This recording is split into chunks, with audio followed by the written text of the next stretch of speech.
It used to be that bullies were found roaming school hallways or threatening children on playgrounds. Now bullies can be right in your home, threatening your children. They're called cyberbullies. Simply put, cyberbullying is when someone uses interactive technology to send or post text or messages that are intended to hurt someone else.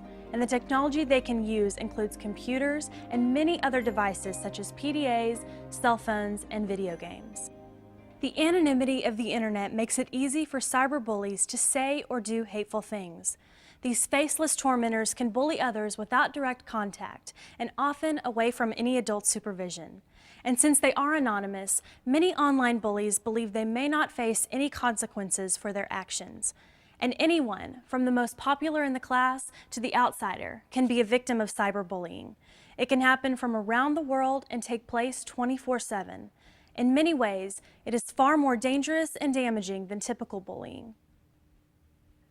What do these cyberbullies do exactly? It really is only limited by their imagination. Some send flame mail, which are hostile messages through an instant messaging service or social networking site. Others create online polls to humiliate students in front of a large audience. And still others post provocative pictures or private messages to public sites without the victim's consent. My ex-best friend, took embarrassing photos of me at a slumber party and sent them around to the entire class.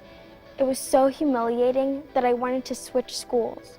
I haven't talked to that girl in months. The same rules you teach your child in the real world apply to the cyber world. It's important that your children know that they should respect others online. If they wouldn't say it in person, they shouldn't say it online. You also have to be responsible in providing them with the tools they need to keep them safe from cyberbullies. Tell them that they must not share passwords with anyone. A friend today may often be an enemy tomorrow. Once someone knows a password, they can sign on as your child and send threatening email to someone else, posing as your child. Or they can find ways to destroy your computer or create other problems. Some kid in class told me about a horrible website. About me. My photo was on there and pages of hateful comments about me and my family. Why would anyone do this to me? How can you tell if your child is a victim of cyberbullying? One sign may be that the child stops using the internet all of a sudden. They could also act withdrawn and want to avoid school events or school altogether. The best way to prevent cyberbullying is to stop it before it starts. Get involved and educate your child. You need to constantly reinforce that they should come to you with any concern. If they tell you about a cyberbullying incident, remain calm and don't take their internet privileges away. Many children who have been cyberbullied don't tell anyone for fear that they will lose their computer or phone privileges. My friend and I had a huge fight.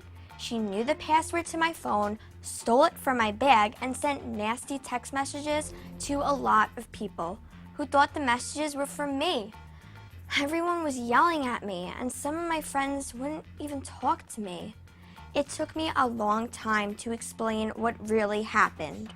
So what do you do if your child is the victim of cyberbullying? Your child should know that they should block communication with a cyberbully. Even if their emotions are high, they should not respond to the hateful message and just walk away. Bullies thrive on receiving an emotional reaction. Documentation is also important.